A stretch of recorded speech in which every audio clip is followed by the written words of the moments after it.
El partit a la pista al Madrid amb la permanència i a la butxaca l'afronteu de manera diferent al que porteu fent fins ara? És evident que a nivell classificatori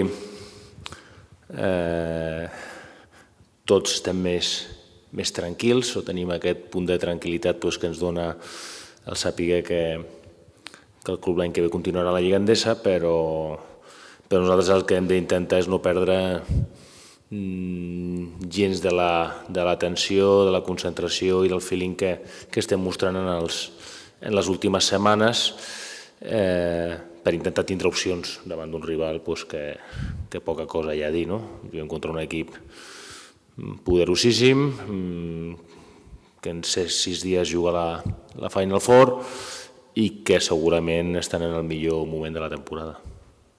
Creus que tindran una mica el cap ja a la Final Four per aquí poder aprofitar una mica més vosaltres? Segur que tenen el cap amb la Final Four,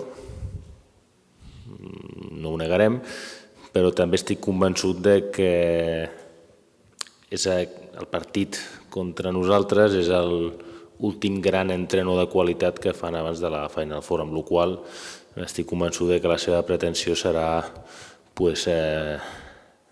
com ja fan moltes vegades, però diumenge encara més intentar passar per sobre del rival, amb la qual cosa nosaltres hem d'anar amb la preparació adequada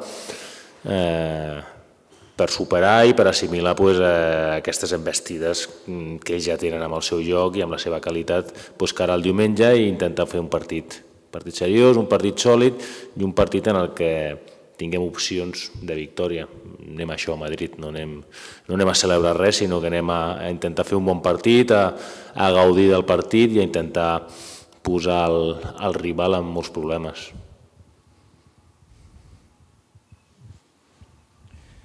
Com és una setmana, després de tantes setmanes de pressió, de treballar cada partit, buscant la permanència, com és una setmana ja amb la salvació assegurada? És igual? Els entrenos són diferents? Hi ha un altre caliu, no sé, un altre ambient? Ha sigut una mica diferent perquè després de la victòria vam concedir uns dies lliures al planter que això no ho fem mai, i vam començar a entrenar dimecres i les sensacions també són unes altres, però a mesura que ha anat evolucionant la setmana i ahir i avui ja segur l'equip tornarà a tensionar-se i a estar com ha estat fins ara, perquè volem acabar bé. Això no vol dir que tinguem que acabar guanyant, perquè som conscients de quins rivals tenim, sobretot fora de casa, però sí que volem acabar bé, volem demostrar que estem en un bon moment, que l'equip es troba en condicions de lluitar contra tothom i no hi ha millor escenari per fer-ho que el de diumenge. A nivell jugadors, aprofitant que ja teniu la salvació, faràs més rotacions, uns minuts als jugadors que no n'han tingut tants durant la temporada? No, jo prepararé el partit com he fet sempre. Intentaré posar els jugadors que jo cregui més convenients per intentar treure profit del partit. Creus que el Madrid, que va líder amb un matalàs de 2 partits, li pot afectar, encara que sigui 0,1 en aquest partit? Pot baixar una mica el llistó amb el partit de la Final Four a l'horitzó? Això no ho crec i és complicat. Aquí n'hi ha 2 lectures. O t'escombren del camp, que pot passar, o tu estàs molt bé i ells es deixen anar una miqueta i després el tema és què penses amb el partit de la Final Four. Però jo repeteixo el que t'he dit abans, estic convençut que per al Pablo Lasso l'últim gran entreno de qualitat abans de la Final Four és el de diumenge. I jo no tinc la sort d'haver viscut experiències com aquestes, però estic convençut que transmetrà tota l'atenció perquè facin un molt bon partit el diumenge.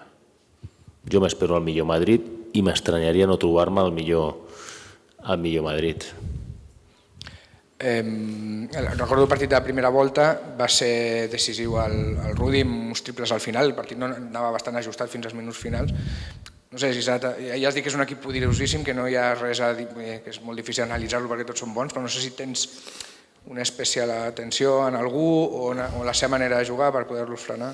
El talent el talent mana sempre, i a la primera volta vam portar un partit relativament controlat, era un partit igualat i va sortir el talent del Rudi en 1 minut i mig, que en aquell moment era el pitjor percentatge de tots els seus exteriors amb el tiro de 3 i ens va anotar 3 triples seguits que ens va liquidar el partit. I en aquells moments de temporada el jugador de la plantilla del Madrid que tenia pitjor percentatge amb el llançament de 3 era ell.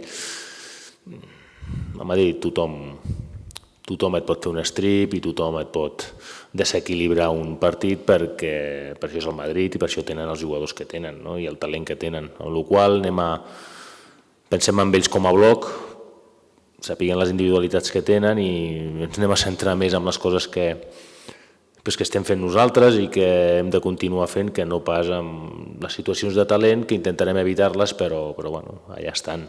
Contra el talent sempre és difícil competir. El dia que van venir aquí fins avui han acumulat 16 victòries de 17 partits en Lliga. Crec que estan invictes a casa. Tot això motiva el Morabanc amb els deures fets?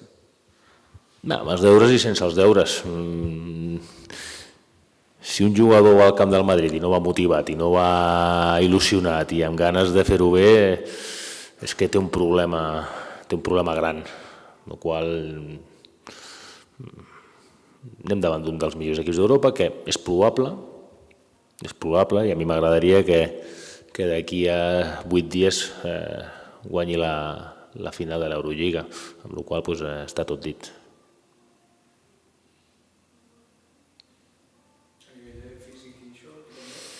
Tenim el Nathan amb molèsties al genoll, que ell no va entrenar i veurem aviam com evoluciona. Sorpresa a la convocatòria? Estic aviam si el Gavi es vol canviar, però des que és un escriptor de referència diu que no, que es dedica només a lo seu. Tenen partit.